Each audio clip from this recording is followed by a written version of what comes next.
Hello friends, आज का जो हमारा टॉपिक है वो है 5 ईयर प्लान्स। ये किसी भी आप एग्ज़ाम में देखिएगा, देखने के लिए ज़रूर मिलता है। तो चलिए अब इसके बारे में पढ़ते हैं। तो हम स्टार्ट करते हैं। 5 ईयर प्लान ये कहाँ से बोरो किया गया है? ये किया गया है यूएसएसआर से। ये भी क्वेश्चन आता है कि हमने जो अपनी प्लानिंग ली है या जो भी हमारा 5 ईयर प्लान था उसका बेस हमने कहाँ से लिया है? तो यूएसएसआर से लिया है। सेकेंड है कि जो प्लानिंग कमीशन है हमारा, ये कब बना था? 15 मार्च 1950 में बना है और ये एक नॉन कॉन्स्टिट्यूशनल बॉडी है। थर्ड है, इसका चेयरमैन कौन होगा? जो भी प्लानिंग होगी, जो भी प्लान होगा, हमेशा उसका चेयरमैन होगा जो प्राइम मिनिस्टर ऑफ इंडिया होगा। ये एक जो इसको हमने जो प्लानिंग बनती है, प्लानिंग कमीशन काम करता है, उसको फाइनल अप्रूवल कौन देता है? तो वो देता है नेशनल डेवलपमेंट काउंसिल। और नेशनल डेवलपमेंट काउंसिल हमारा बना है 6 अगस्त 1952 के अंदर, जिसको लास्ट में हमने जो हमारा प्लानिंग कमीशन था इसको रिप्लेस कर दिया गया किससे? नीति आयोग से। नीति आयोग ने इसको रिप्लेस किया है 1 जनवरी 2015 को। लेकिन जो नीति आयोग का है वो अनाउंसमेंट कब हुई थी, कब अनाउंस किया गया था इसका फॉर्मेशन? वो किया गया था 15 अगस्त 2014 में। तो क्वेश्चन ये आता है, क्योंकि ये तो सबको पता रहता है कि जो प्लानिंग कमीशन को कब रिप्लेस किया है, बट इसका फॉर्मेशन ऑफ नीति आयोग कब अनाउंस हुआ था? 15 अगस्त 2014 के अंदर ये अनाउंस हुआ था। सेकेंड है, जो नीति आयोग है उसकी फुल फॉर्म देखने के लिए बहुत ज़्यादा मिलती है एग्जाम में, और यही हमारी गलती हो जाती है। तो फुल फॉर्म है national institution for transforming India. NITI Aayog की फुल फॉर्म है ये। अब हम लोग आगे चलते हैं अपने प्लान के ऊपर, 1 बाय 1 सभी प्लान के बारे में डिस्कस करेंगे। तो जो हमारा पहला 5 ईयर प्लान था वो 1951 से लेके 56 तक रहा है। इसके चेयरमैन, क्योंकि हमने बताया था जो प्राइम मिनिस्टर ऑफ इंडिया होते हैं तो उस टाइम पे थे जवाहरलाल नेहरू जी। इसके फर्स्ट डिप्टी चेयरमैन कौन रहे हैं? गुलजारी लाल नंदा।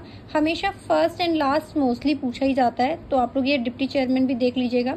ये बेस्ड है, ये हैरड डॉबर इकोनॉमिक मॉडल के ऊपर बेस्ड है। ठीक है, इसके जो इकोनॉमिस्ट थे वो के.एन. राज रहे हैं, जिनको आर्किटेक्ट ऑफ द प्लान भी कहा जाता है। ये भी क्वेश्चन आता है कि इसके आर्किटेक्ट कौन थे, तो वो है के.एन. राज। प्रायोरिटी, क्योंकि जैसे ही देश आज़ाद हुआ था तो सबसे पहले प्रायोरिटी थी एग्रीकल्चर के ऊपर, तो हमने एग्रीकल्चर के ऊपर मेन फोकस किया है। और family planning program first time अगर किसी देश ने अनाउंस किया था तो वो इंडिया था। और कब किया गया? 1952 के अंदर।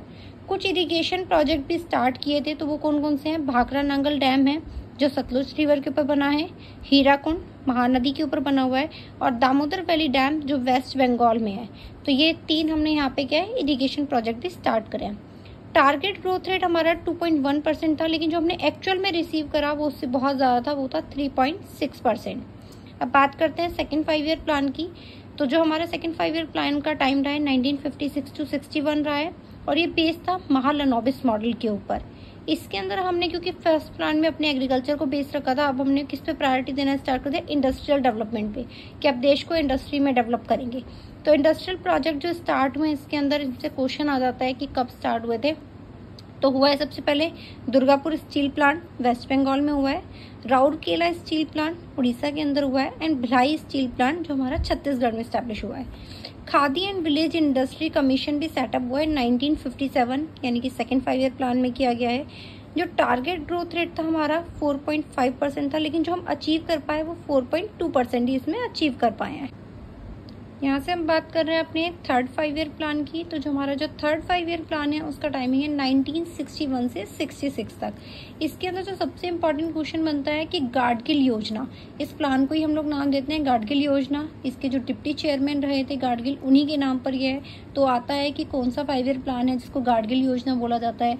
या एक और क्वेश्चन बनता है कि 1961 जो हमारा थर्ड 5 ईयर प्लान था उसको किस एक और नाम से जानते हैं। इसके अंदर जो हमने प्रायोरिटी रखी वो सेल्फ रिलायंट का गोल रखा था कि अब हमें क्या आत्मनिर्भर बनना है। भारत को किस किस चीज़ में आत्मनिर्भर बनना है? हमें इंडस्ट्री में भी आत्मनिर्भर बनना है, हमें एग्रीकल्चर में भी आत्मनिर्भर बनना है। ये कौन सी मॉडल पे बेस्ड है? जॉन सैंडी एंड द सुखमय चक्रवर्ती मॉडल के ऊपर ये बेस्ड था हमारा प्लान। अब इस वाले जो प्लान है ना, इस वाले प्लान के बीच में काफ़ी सारी बातें हुई थी। एक तो पहले क्या हुआ, इंडो चाइना वॉर हो गया 1962 में। सेकंड क्या हुआ है कि इंडो पाक वॉर हो गया 1965 में। इस कारण ना ये 2-3 ऐसे रीजन थे जो फेलियर का रीजन बनना स्टार्ट हो गए थे। ठीक है, तो ये प्लान उतना सक्सेसफुल नहीं माना जाता है। इसके अंदर जो एक वो था, फूड कॉर्पोरेशन ऑफ इंडिया को स्टैब्लिश किया गया 1965 के अंदर किया है, और जो टारगेट ग्रोथ रेट था इसका वो था 5.6%, बट हम कितना अचीव कर पाए? 2.8 ही कर पाए, क्योंकि इतनी सारी ट्रेजेडीज के टाइम पे हमें देखने को मिली है। अब इसके बाद क्या हुआ, क्योंकि ये वाला प्लान इतना अच्छा हमारा सक्सेसफुल नहीं रहा था, तो हमने सोचा कि 5 ईयर प्लान ना बना के ना 1 ईयर के प्लान बना लेते हैं। तो हमने एक ब्रेक करा 66 से लेके 69 तक। अब इसके अंदर हमने क्या करा, अपने एक्सपोर्ट और इम्पोर्ट को बढ़ाने के लिए गवर्नमेंट ने डिक्लेरेशन किया कि इसका डिवैल्यूएशन भी करा रुपये का, कि इससे हमारा क्या एक्सपोर्ट बढ़ना स्टार्ट हो जाएगा। और लेकिन ये उतना सक्सेसफुल नहीं माना गया जितना हमने सोच कर चले थे। तो नेक्स्ट क्या किया गया, 4th 5 ईयर प्लान स्टार्ट किया गया। 4th 5 ईयर प्लान हमने कब लिया, 1969 to 74 का लिया। और इसके अंदर ऑब्जेक्टिव क्या रखा कि ग्रोथ विद स्टेबिलिटी, हमें क्या है प्रोग्रेसिव अचीवमेंट करनी है, अच्छे से करना है, ग्रोथ करना है स्टेबिलिटी के साथ। ये किस पे हमारा बेस था, अशोक रुद्रा मेनन मॉडल के ऊपर इसको बेस किया गया। यही वो प्लान था जिसमें फर्स्ट टाइम 14 बैंक को नेशनलाइज किया गया 1969 के अंदर। ठीक है, नेक्स्ट हमने क्या करा, बांग्लादेश की इंडिपेंडेंस हुई वो कब करा, 1971 में हुआ। टारगेट ग्रोथ रेट जो हमने रखा था वो था 5.7%, लेकिन हमने अचीव कितना किया, 3.3% इसके अंदर हम अचीव कर पाए। फर्स्ट अंडरग्राउंड न्यूक्लियर टेस्ट जिसको नाम दिया गया था स्माइलिंग बुद्धा, वो भी 1974, that's mean 4th 5 year plan के अंदर ही हमने किया था। नेक्स्ट आता है 5th 5 ईयर प्लान। जो हमारा ये 5th 5 ईयर प्लान है ना, इसकी एक स्पेशलिटी है, क्वेश्चन इससे आता है बहुत ज्यादा कि वो कौन सा ऐसा प्लान था जो अपने टाइम पीरियड से 1 साल पहले ही खत्म हो गया था। तो वो कौन सी प्लानिंग है, 5 ईयर, जो हमारा 5th 5 ईयर प्लान है। इसके ऑब्जेक्टिव यहाँ बहुत ज्यादा क्वेश्चन बनता है, गरीबी हटाओ। गरीबी हटाओ का नारा फर्स्ट टाइम कब दिया गया स्लोगन, तो वो 5th 5 ईयर प्लान में दिया गया था। एम्प्लॉयमेंट जनरेशन की बात यहाँ पर की गई थी।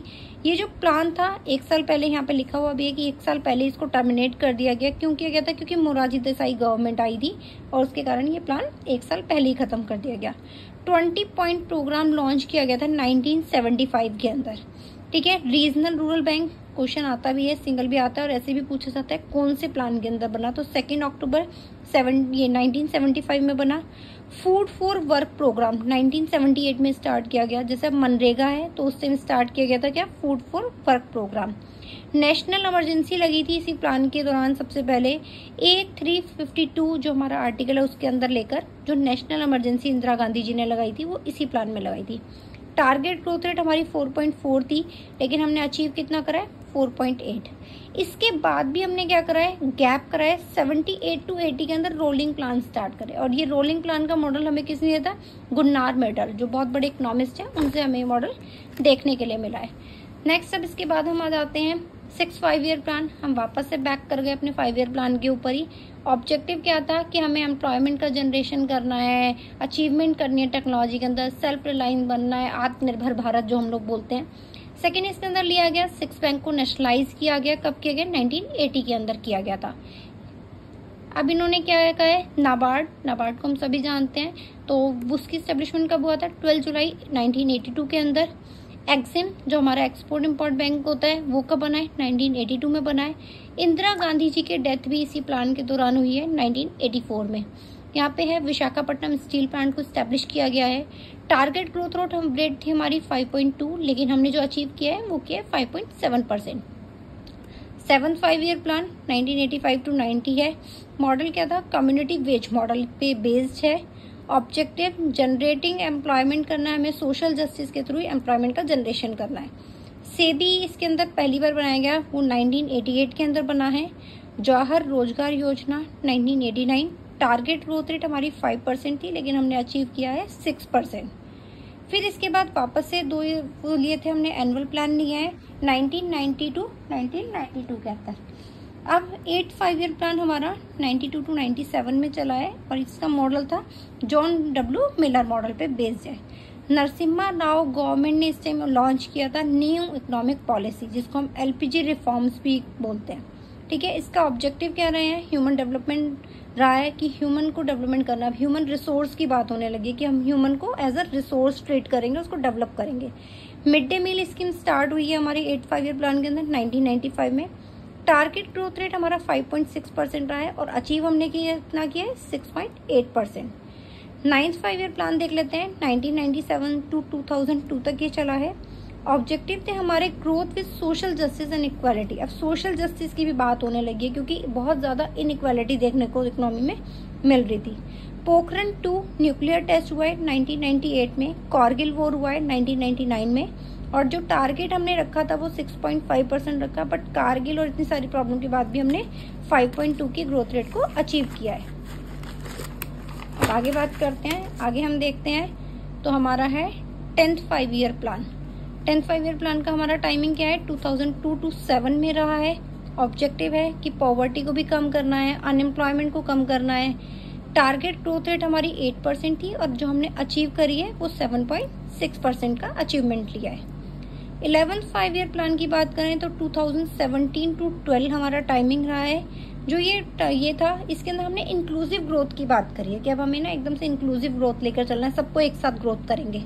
और ये किसने बुक करा था प्रोग्राम, किसने प्रिपेयर करा इस वाले प्लान को, सी रंगराजन ने, जो इकोनॉमिस्ट रहे हैं उन्होंने इसको प्लान किया है। टारगेट ग्रोथ रेट 9% की और अचीव करी है हमने 8%। ये अब तक का सबसे बेस्ट और सक्सेसफुल प्लान माना जाता है क्योंकि 8% की ग्रोथ रेट किसी और प्लान में हमें देखने को नहीं मिली है।